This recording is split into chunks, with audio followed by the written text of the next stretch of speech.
Tēnā koutou kei ngā iwi kua tau mai nei ki tēnei pai kōrero nau mai hoki mai anō kia Tapatahi. Kia ora and welcome to the program. Thanks for joining us. Coming up on today's program, Police Commissioner Andrew Costa says once we move to Alert Level 2, there'll be no checkpoints. We catch up with Debbie Ngarewa-Packer on what this means for Ngāti Ruanui. One of the co-leaders of the National Māori Pandemic Group, Te Rōpū Whakakaupapa Uruta, says Māori must be at the forefront of COVID-19 policy and decision-making. We catch up with Tui Ora CEO Hayden Wano and how they've been supporting whānau in Taranaki. We also speak with economist Ganesh Nana on the learnings we can take from the way in which Māori conduct business. And of course, our whānau waiata, we catch up with the kōmene whānau. Know, have you ever seen the rain? I wanna know, have you ever seen the rain? But first, here's Pōtaka Maipi with the news.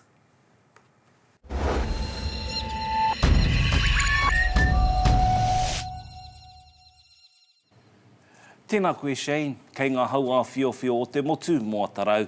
E whai ake nei ko ngā pito kōrero o te wā ko Pōtaka Maipi ahau. He rongo pai kua hua ake kaore he tangata ke atu kua pāngia e te mate uruta ki Aotearoa nei. Nō reira ko tahi mano e whārau waru te kaumāwhetu tonu te tōpūtanga tūroro. Toko whā ngā tangata kei rō hohi pera. Ko tahi mano e ruarau whitu te kauma ono ngā tāngata kua whakamāui ake i te mate. Ka mutu, ko tahi rau e rua te kauma ono ngā uri Māori, e whitu te kauma iwa ngā uri Pasifika kua pāngia. E rua mano e whārau whitu te kauma toru ngā tāngata i whakamātauhia. Kei te hiahia te tariprihi mana ki te aukati ngā kaupeka matawai i whakatūria e ētahi o ngā iwi Māori o te motu. Hei te wā o te ohiti tuarua, hoi anō ka tahi anō ka whakatūria e taranaki whānui i ngā kaupeka matawai. Kia haumaru i te iwi, ka kōrero a Debbie Ngarewa-Packer kia Tapatahi, ākua nei. Kei te kōke whakamua te kaiwhakahaere takirua o te rōpū whakakaupapa uruta a Trees of War, kia whai wāhi, ao rātou whakaro ki mua i te kāwanatanga.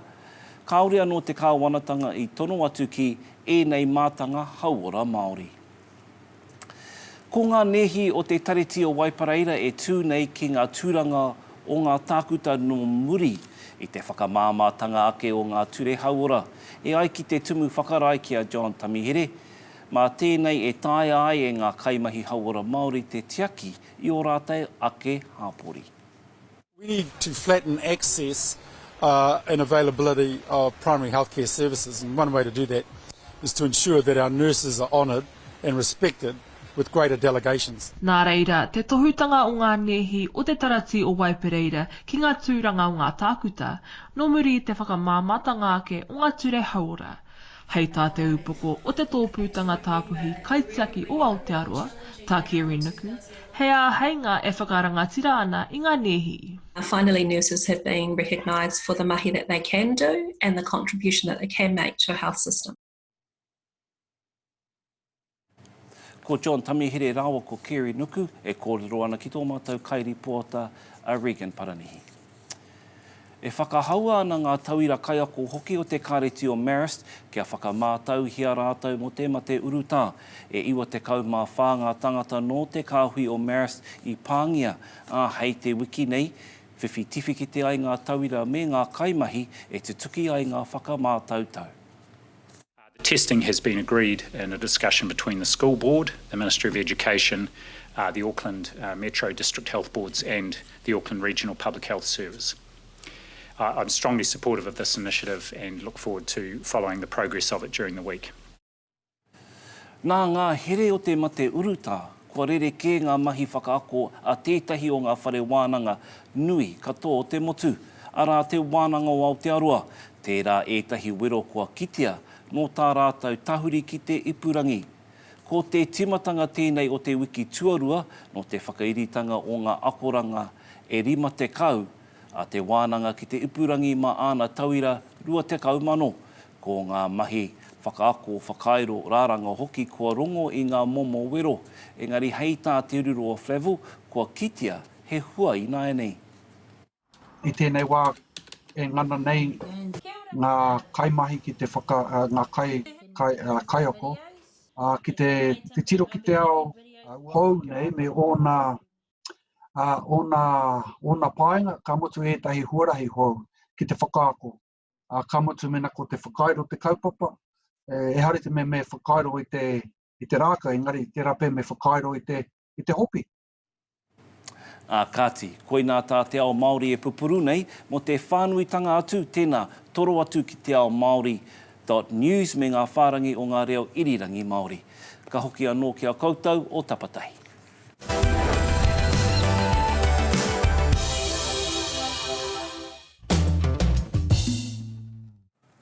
Well, to our first story today, community checkpoints were set up when the country went into lockdown to help manage the spread of COVID-19. There are 7 community and iwi-led checkpoints in operation that are currently being supported by the police. But Police Commissioner Andrew Costa says once we move to Alert Level 2, there'll be no checkpoints. Ngāti rua nui kai arataki, Debbie Ngarewa Peka joins us now. Tēnā koe, Debbie. Tēnā koe, Shane. Before we talk about the future of checkpoints, can you tell us what has been achieved by checkpoints, by your checkpoint, and how it may, or can you tell us how it may or may not have supported the community? So our checkpoint was part of a taranaki katoa, or 8 iwi, and what it has achieved is, first of all, shown the seriousness that we have in applying level 4 to level 3, and most importantly, the protection of our wakapapa, of our kaumātua. It has given us an intricate insight into those who are travelling interregionally, who are travelling outside of what the rules are, and most importantly, who don't have the messaging or the manaaki to assert what is the correct way to move through taranaki. So the data's gold, and I guess from us, it's been able to give us more certainty and clarity on where to next here and carrying on the protection of our wakapapa. So what does the data tell you? For example, how many cars on average have passed through your checkpoint per day? So from the day that we started, and we've hit over a week, and what we've seen is a decline, particularly in interregional travel. But the first, I think the first day we were at, the first 2 or 3 days, actually the first 2 days, we're at 3,000. So in South Taranaki, we've gone from 700, I think 659, down to about 400, down to a couple of hundred. So we're already seeing a decline. And I think that's a lot to do with the fact that people know from Wanganui to Taranaki, there are signs out saying there's a checkpoint. So these are deterrent before you even get in the car, really. And I guess what we're attributing that decline of traffic and movement is not only because of the checkpoints, but because there's been an assertion of the messaging going on. And for every car that we've had, we've been able to put out for those first couple of days 3,000 pamphlets, because there was just such a shortage of intel. What were some of the reasons given to your checkpoint as to why there was so much travel? So some of the reasons, 30% of them at the beginning were valid reasons, but some of them were, I want to finish my holiday before I leave the country, I want to go for a tiki tour, I haven't seen the maunga, we hear there's some really great beaches on our way to Tāmaki Makaurau that we'd like to surf in. I've bought something on Trade Me and now want to pick it up. I've bought a new puppy. I don't like Wanganui's or Palmerston North KFC. I want to go to New Plymouth's Burger King. It's just like, what? So there were some really random excuses that, from our perspective, just compromise, not just, it compromises our region, but also, there was a lot of confusion, because you got to remember, we'd only had a couple of days in level 3. So there was a lot of confusion on, particularly for those that were tourists who travelled from the South Island that just didn't understand what they were allowed to do. Freedom campers who, had real English lack of English understanding and lack of clarity, and even what the lockdown has meant. So there are some good ones. It sounds like it. Will you be stopping your checkpoint if we move to level 2, as the Police Commissioner has suggested? For Taranaki, we've always talked about we would go to a certain point, and it was marked about level 2. It was before there was any discussions coming from the Commissioner. But most importantly, it was about us being proactive to the information that was coming through us. So there is discussion in Taranaki now amongst ourselves and amongst the Pāaki. But most importantly, it was about recognising when we need to move to our next stage of response. And, like everything we've done, it's been united, and it's been about reacting to kai, our whānau needs. We now see a pressing pressure on us to get into the next mode, to be able to be part of what's happening with legislation being fast-tracked, how we help our whānau, our businesses, those that need employment, to be in the best position. So we've adjusted and pivoted as the call of our communities, required. I'm pleased you've mentioned employment, because I want to move from checkpoints to the government's proposed RMA reforms, which it says will create employment, much needed employment for Māori and non-Māori, of course. What's your view on these planned RMA reforms to fast-track the consenting process? I mean, for Māori, there's always a high degree of anxiety about fast-tracking any legislation, particularly ones like the RMA, which has some huge onus on Māori and the tiriti. From our perspective, it's difficult because you're not seeing the shovel-ready projects that are being talked about, and looking for surety that they are shovel-ready Māori, and they are shovel-ready Māori employees. Or employers, but I guess from our perspective is about caution and making sure, one of the things that we were extremely concerned about was to see EPA are going to be the overriding agency. Well, we've had some horrific experiences with them, and a Māori rights perspective with the seabed mining. I think, for us, it is about being extremely cautious. We have the iwi Chairs Forum and our technicians involved in analysing it now, and we're looking for confirmation that there will be iwi Māori involved at the very front end, that the panel will be made up and appointed by those that have come from the relevant takiwā. So there's a lot of devil in the detail that we're still looking to understand, and looking to have input again at the very front end of the drafting of this bill. So that's where we're sitting. I guess, and I can only talk for Ngāti Reo in this perspective, is that, and certainly as the co-leader for Māori Party, is that we are always conscious of anything that can come and double displace us. And so any legislation that's been rushed has to not be putting us in a worse position than we were before COVID. So there's a lot to be worked out still, and there's an extremely tight deadline. I think we've got one more day or so. Well, as you say, the devil is in the detail. The challenge, though, isn't it, is striking the right balance between building or rebuilding an economy and protecting our environment.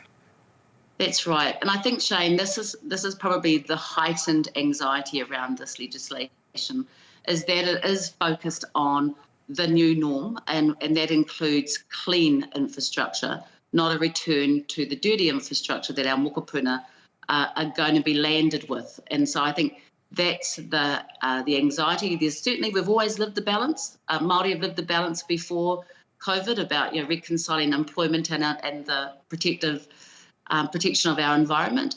But we do need to make sure that we are leading and leaning towards a clean rebuild, a clean infrastructure, and legislation is reflecting those types of actions.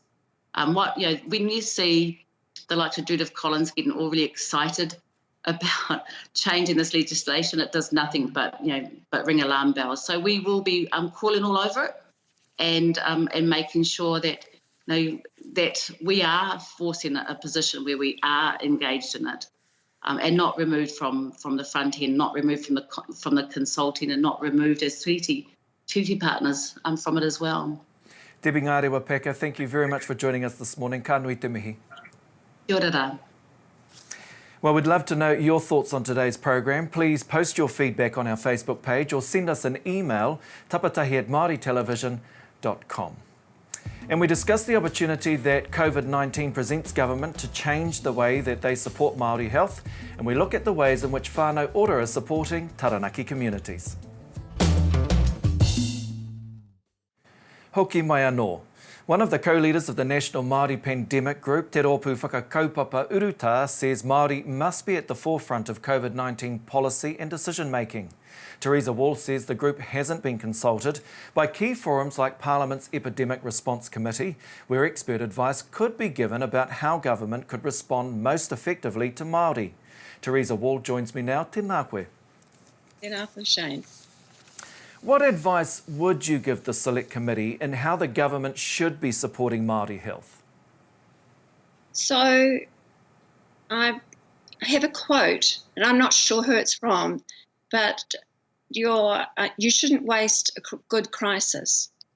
And I think that the advice to government at the moment, right now, is we need to reimagine what Māori health will be in the new normal.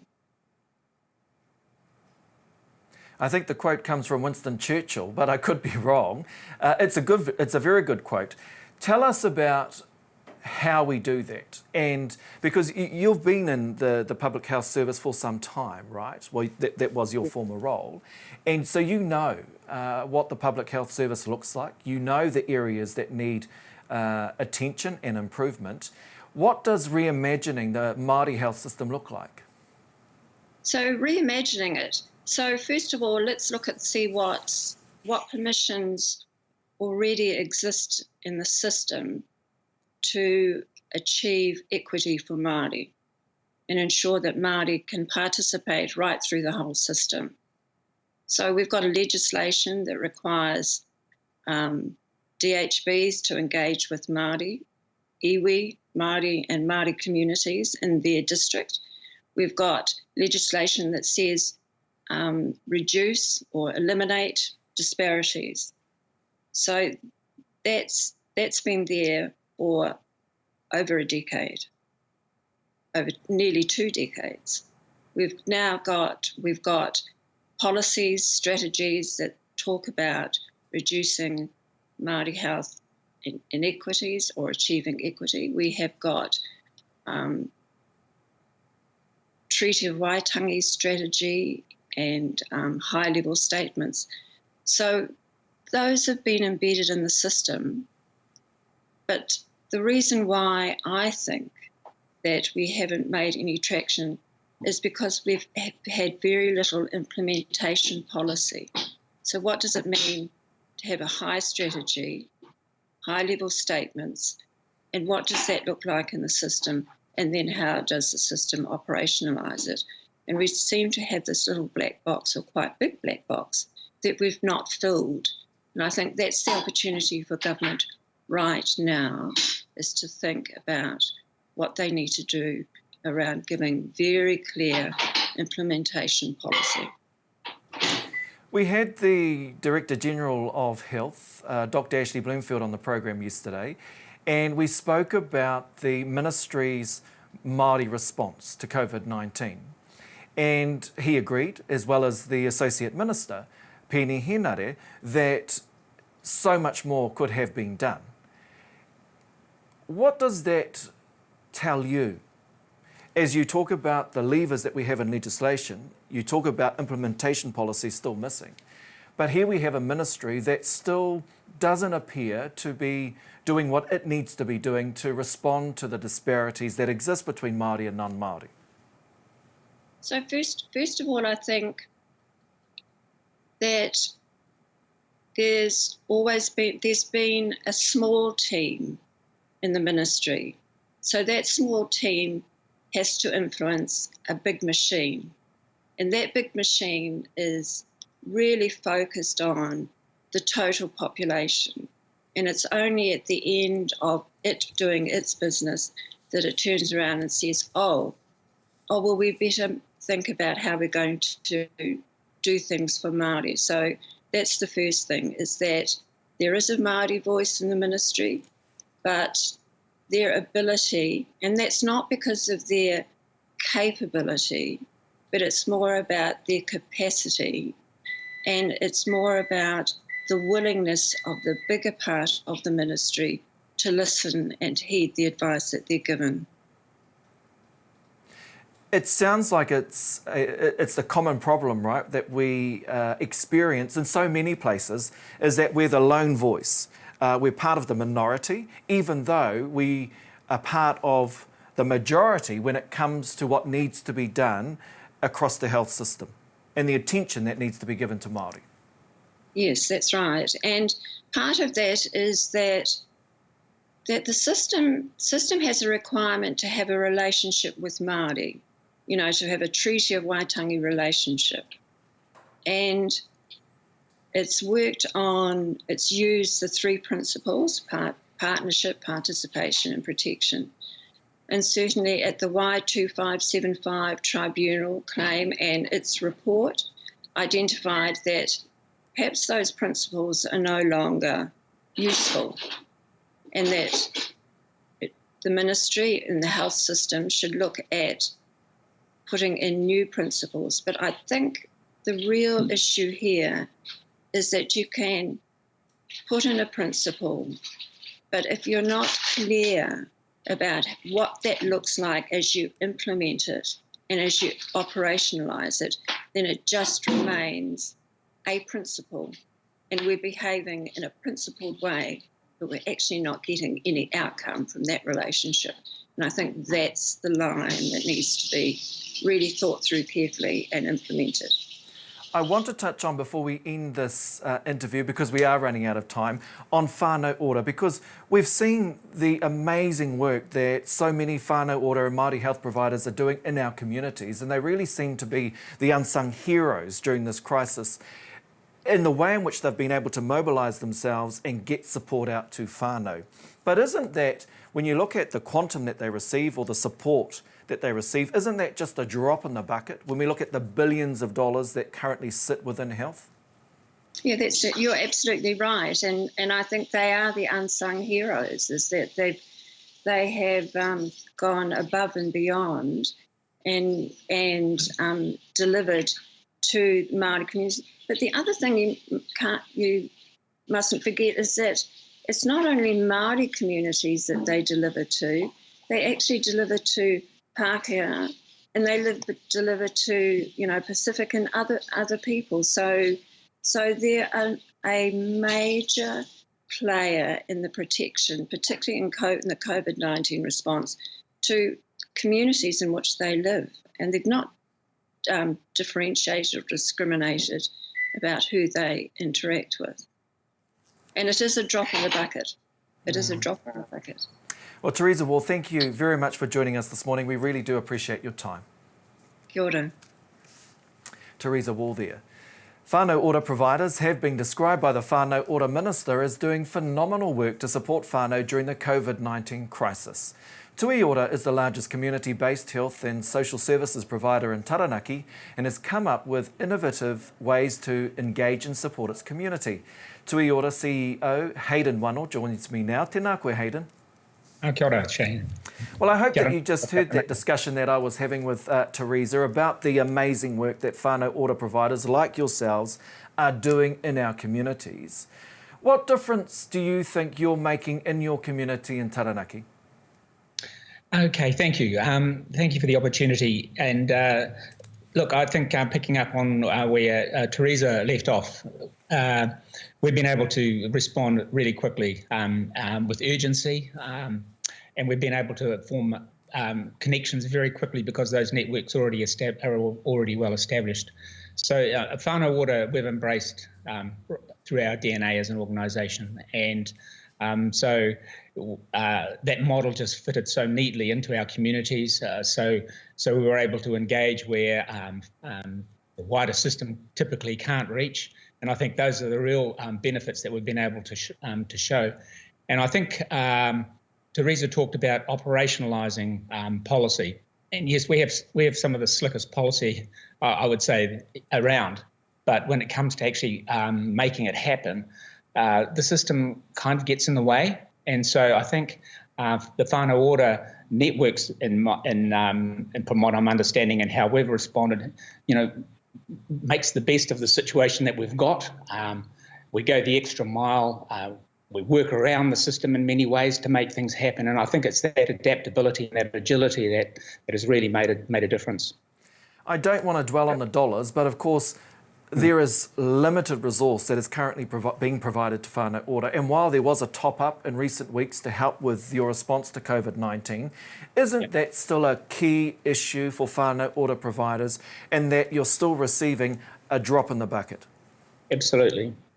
Yeah, and look, I think there is much more that we could do with more, and I think the main takeout for me at this stage is that we've been able to tell our story in a very different way, well, in a way that we've already been trying to describe, but haven't been able to, the ears haven't been there to listen and hear what is being said. And so there's a realisation that our story is now getting through, that the way we operate and the way we do things can make a difference. And if you leverage off those networks and the way we do things, and you add more resource into it, then our impact could be a beacon for the rest of the system in terms of how we address some of these entrenched problems that the system fails to be able to deal with. You are currently providing a range of different services to the community. I want to touch on the flu vaccine because there has been some issue with enough flu jabs being available for those that want it and need it. Do you have enough? Yes, we have. I think it's been important to make a noise and to make our case, and I think that's been heard. We've been able to we had to go into and advocate to ensure that we had enough flu vaccine to be able to distribute, and we've been able to meet that need. And I think what we did with our workforce was to be able to take that resource. We had access to PPE. Again, we had to go in and make a noise, but we got the outcome that we were looking for, and that happened at a number of different levels. So I'm not just necessarily claiming that Tui Ora was able to achieve that on its own. What I want to perhaps emphasise here is the collective voice that we can bring. Our partnerships with iwi have been absolutely critical in ensuring that voice gets through. So they were able to work in collaboration with iwi at that governance level, at the local level with the DHB, having a voice at that table, having a voice at the operational level with dealing with DHB staff has been really important. And so those are tangible outcomes that I think we want to take forward going forward, because the strength of those relationships haven't been there in the way that they have in this time. And Hayden, it just strikes me though that as a health provider in a community that needs support, you're having to jump up and down and make a noise to get PPE and flu vaccine. It's just mind-boggling as to why you'd be forced to do that. And the way in which you're sharing it with us as though it's something that you would normally have to do anyhow, that you're used to having to do this type of thing to be able to get the support that you need out into your community. Yeah, I guess that's, your point is correct, Shane. That is part of the way we operate. We're used to working within and around the system to make things happen. But I think that, if we were to take what's good out of this, and I think Teresa made the point about, let's make the most of a crisis, there are some good that have come from this. So I don't necessarily want us to hold on to the past. I think there are some things from the past that we want to let go, and we want to be very clear about those things. And, we live in a world which is sometimes just overly burdened with red tape, and we know it so well. And yet, in this time, what we've got is an opportunity where we've moved to a high-trust environment. We've been able to move quickly and with urgency, and we've been able to collaborate in so many ways. And so, those are, if we can look at what those positive things and make sure that they are carried forward into the future, for me, that's important. And that's a really good note to end our discussion on. Hayden Wano, thank you so much for joining us this morning. Tēnā koe. Kia ora, Shane. Amihi. And we'd like to know what you think. Please let us know on our Facebook page or send us an email, tapatahi@maoritelevision.com. Kia tahuri ake tātou I nāianei ki ngā tai pito pito o te wā.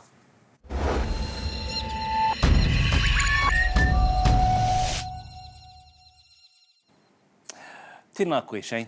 Hoi anō Matarora anō e te iwi. E whai ake nei ko ngā pito pito kōrero o te wā ko pōtaka mai pia ahau. Kei te kōke whakamua te kaiwhakahaere takirua o te rōpū whakakaupapa uruta a Teresa War, kia whai reo te tōpūtanga mātanga ki mua i te kāwanatanga. Kaore anō te rōpū tohu I te kāwanatanga, mo te mate karauna I tono atu ki ēnei mātanga hauora Māori. Been a small team in the ministry. So that small team has to influence a big machine. And that big machine is really focused on the total population.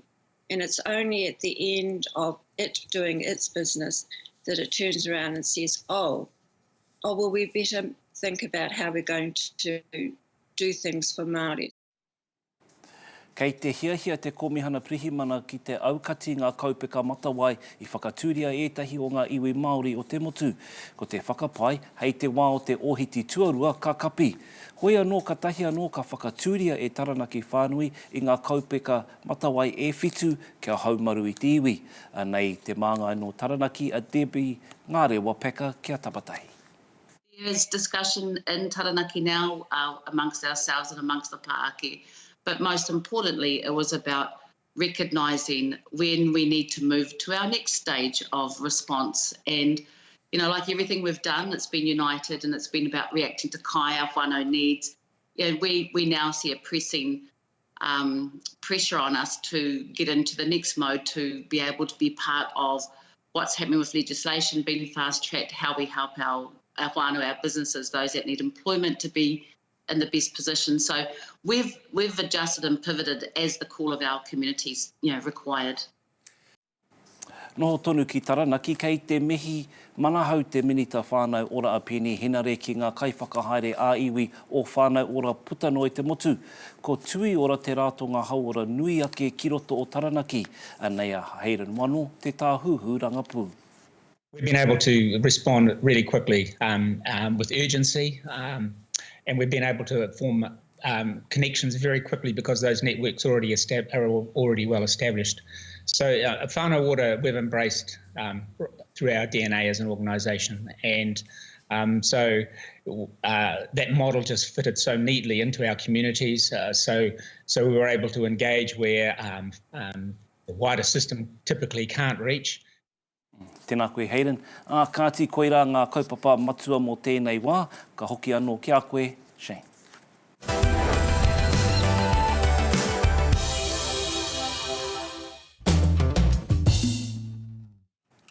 Economist Ganesh Nana says the Maori Economy model has proven to be one to follow in the months ahead, and there are lessons to learn across the board in the way in which Māori conduct business. And although many Māori businesses will face big challenges in getting back on their feet, there will also be opportunity. Ganesh Nana joins me now. Tēnā koe. It's nice to have you on the program again this morning. Talk to me about what you think we can learn from the way in which we've responded to the crisis and what we can take forward with us as we rebuild the economy. Well, I think one of the most critical characteristics of a Māori business, if you'd like to call it that, is around the objectives, the kaupapa, and that time horizon that Māori look through and look over, and it's a lot longer time horizon, and I think that's one of the critical messages and lessons that we can all learn, is to retain that long-term vision, that long-term perspective, and to remain focused on the kaupapa, and whether that kaupapa is around the whenua, around the land, or whether it's around the people. It's usually some combination of both, but that is critical because it retains your focus and it ensures that you are making the right decisions for the right people rather than the and it is difficult at times, but rather than that knee-jerk response that many always go into when there's a crisis or something unexpected happens. And obviously the solid resource base that is there, the relationship with the land, the forest, the fish, that I suppose reinforces that sense of continuity, that sense of establishment, that sense of always being there that underlies many Māori businesses. Are you talking specifically about those iwi-owned businesses that have land, that have resource, or are we also talking more generally about Māori-owned businesses, small to medium-sized enterprises as well? Well, talking about both, but obviously the connection with the iwi and the Māori trusts and corporations is critical. But I suppose the breadth of the Maori economy as it's developed into many of those smaller SMEs that we like to call them, the small to medium enterprises, those owner-operated organisations, whether they be builders or carpenters or electricians or plumbers or doctors or kura, and those sorts of organisations retain that, or the ones that retain that focus of being its kaupapa of being a Māori entity, and that reinforces the different perspectives that we could all learn from. Ganesh, unfortunately your picture has frozen. We can still hear you clearly, but what we're going to do is we're going to give you a call back, and hopefully we'll get you back on the program, because we've only just started, literally, in our discussion. So bear with us. Whānau coming up on the program, because we're going to take a short break, I think. Yes, we are. The Kōmene Whānau joins us with the waiata of the day. Well, welcome back, Ganesh, Nana. Hopefully you're still with us there. Yeah. Thank you for your patience. That's all right. I want to talk about the government, and as we know, the Prime Minister will be joining the Australian Cabinet meeting today to discuss what may need to happen to set up a trans-Tasman bubble. How important is it for this bubble to be set up, to kickstart our economy, to restart tourism for our country? Your view on this? I think we risk putting the cart before the horse, I suspect. I don't want to be too pessimistic about it, but we've got to make sure the bubble is tight and secure. So I'm a little bit, I won't say reluctant, but I think we need to be doubly sure. Yes, it's important for our tourism businesses and our tourism sector, but I do feel that we may lose the opportunity to reset that tourism business and those tourism opportunities, because it's almost we want to get back to normal as quick as possible, and this yearning for the past economy, which, to be honest, wasn't great for many Māori, and even in the tourism industry. The businesses were fine, but the jobs for Māori in that industry were not the best of paid, and they weren't the most secure. So it might be a good time to actually take this opportunity to reset that tourism sector and that tourism industry, and let's start talking about a sector that is sustainable, that wants to tell stories rather than just bring people over here and show them the sights and then put them on a plane back home. So the Trans-Tasman bubble would be helpful for some elements of the tourism industry, but I would like us to actually reorient and take this opportunity to let's start activating that domestic tourism sector that we all know is important, especially for many Māori organisations, where it's critical for non-Māori New Zealanders to actually understand our story and understand our history, and what better opportunity is there if we actually have Māori tourism businesses able to tell that story. Ganesh, Nana, it's always a pleasure. Thank you so much for your time this morning. Kia ora. Well, from the economy to whānau. Auckland father of 5, Ethan Smith, has found the most creative ways to keep his tamariki occupied during lockdown, and he's caught it all on camera. They've gone for long bike trips, learned waiata, practice waka ama and so much more.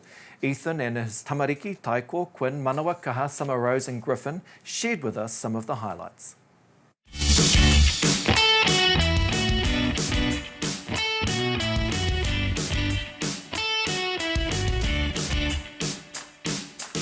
Going for walks, games, skateboarding, bike rides.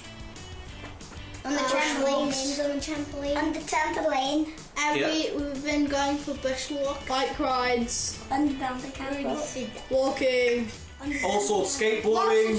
Skateboarding, be teaching them some home skills like how to sew. How to backflip. Taught them all how to backflip on the tramp and some of them on the ground.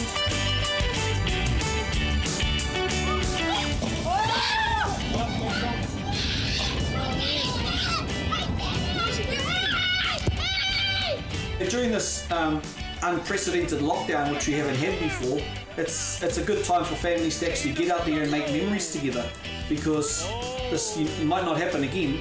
So if the kids grow up and as they look back as adults, they'll look back in this time in two ways. They can either look back as if, well, nothing really happened, or they can look back and go, far out, we went out and did some awesome stuff during that time. You know, we got out there, we saw some things, we learned some things, and it's the kind of stuff that we should be teaching them at this time that they can't learn in schools.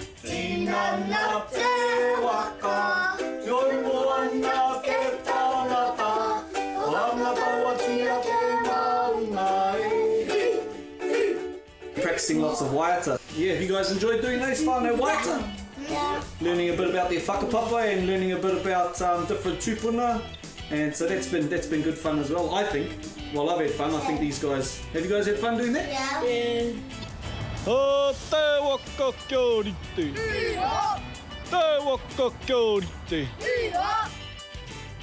And Hoki would go faster, that's why he was running pretty fast and carrying us. It was pretty flat, and we already got up to speed before he took over and just let us carry on. So it was a bit of fun. 18k bike ride where we like visited friends and we went and we picked fijawas. And we had to go up this massive stairs and up this massive carry our bikes up massive stairs. Yep. Student position and go. I can just imagine that people that are going through a tough time, seeing something like us doing press-ups, even though it might not be much, shows that we're putting in an effort, and if people need to call out and get in contact with us, then we're here to help. And this is just one way of showing that we can do it. Today's classroom, Mana's doing a bit of creative building. Summer's writing about, and she's going to draw a picture about her favourite things during lockdown. Griffin has been set with the task of drawing his favourite place at the house. He's in our room and we've set up a makeshift desk for him. Learn things with your kids, have experiences with your kids, because that's what builds strong whānau. That's what builds strong whānau, and that's what we need in New Zealand, strong whānau, because then you can help each other. When people get down, you can pick them up and help them. One shot. Nice, here we go, catch the ball. Catch the ball. Pass back. Oh. Go, balance. Ka pai, Ethan. Our farmers operate with a lot of issues outside their control, and it's easy for things to get on top of them. For the Kōmene whānau in Aria, a small farming town in the King Country, singing has been a way to pass the time during lockdown, as well as keep their spirits up. They regularly post videos of themselves singing on their Facebook page and say the feedback they received has shown that it's helped make a difference in their community. With me now is Apolline. Ko mene tēnā koe. No. Kia ora. Actually, introduce me to your daughter as well, if you can. So this here is Alani. Alani. Well, it's great to have you both on the program. How are you both this morning? Good, thank you. How has lockdown been for you? I've really enjoyed it. I mean, obviously it's not a positive thing for New Zealand, but as for the downtime with my family and getting that extra time with the kids, it's been great. It's really made a big impact on our life. Tell us about the impact that it's made on your lives. We've spoken to many whānau, and most have really used the opportunity of lockdown to get to know one another again, to spend more time with one another. What sort of impact has lockdown had on you? I think for us, because both me and my husband Vaughan are really busy and it kind of be like, ships in the night a little bit. And then with kids having schooling and routine, they've always had that very early bedtime, whereas now we kind of Vaughan can get home and he can kind of relax, and we've got those evenings together just to, play the guitar or play cards and, all the sorts of things that really usually are only on weekends or school holidays. It's just kind of given us time to catch our breath. Have you had to work? Have you had to still go to work during lockdown, or have you been able to stay at home? So me personally, my job is 80% home-based anyway. And of course, Vaughan is an essential worker, so he's been flat out. It really hasn't changed for him at all. What does Vaughan do, and how has that been for you, with Vaughan having to go to work and come back to the whānau during lockdown? Well, he's an operations manager on a dairy farm. So to be completely honest, it hasn't felt much different. We've extended, obviously, our little bubble to include our staff. But other than that, it's kind of been life as normal. I can't complain. And what about for Lani in terms of online schooling, doing schoolwork from home? How has that been? Pretty easy. Not that hard. What's the most difficult adjustment you've had to make, Lani, in terms of working from home? Not seeing my friends.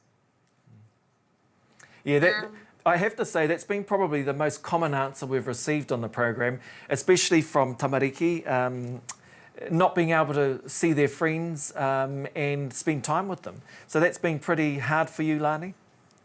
Yeah. And what about for Mum? How has home schooling worked in your household? I have been so impressed by what the schools have rolled out for the kids, especially being a little small community. I was expecting kind of, the old school worksheets to come home, but the online classrooms and stuff that they've created is amazing. I've actually been blown away, and it's taken so much pressure off me. We just kind of open up the Chromebooks at 9 o'clock and the kids are pretty self-sufficient until at least midday, and then you kind of cut it off and do a bit more at-home learning. Apolline, are you looking forward to moving from Alert Level 3 to Alert Level 2 whenever that may happen? Yes, yeah. Like I said, I have enjoyed the time with the family, but I have missed other family. I've had 2 nephews that are born that I haven't met yet, so there's all of that that's playing on my mind too. Tell us about the song that you've sent in and that we're going to see very shortly. So it's quite a cool clip that I'm very proud of, because this is the first time that Lani has been brave enough to A, sing on camera, and B, let us share it. It's have you ever seen The Rain? Which, who doesn't love that song? It's a great song. And when I asked her if she'd sing it, she's like, well, yeah, you and Dad play it all the time, so I already know the words. So it just went from there. And as I said when we first introduced this segment, singing has really helped you through the lockdown, but also has helped others when you've shared your singing on Facebook. Yeah, we don't do it for attention or anything. We do it because, I guess it seems to bring people joy. I think the really cool thing about it is the people that kind of come out of the woodworks and comment, and it's people that we haven't spoken to for months or years even, and just through music we've actually been able to reconnect to them online. Well, thank you so much for joining us this morning. We really do appreciate it, and thank you also for sending in the song. We look forward to seeing that, and have a great day. Thanks. Apolline and Lani Kōmene there, and of course we're going to play you now the song that they've sent in, Have You Seen the Rain? Someone told me long ago there's a calm before the storm. I know it's been coming for some time, and it's almost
Well, coming up on tomorrow's program, we explore the pros for the government's RMA reforms and how it will support the economy and Māori employment.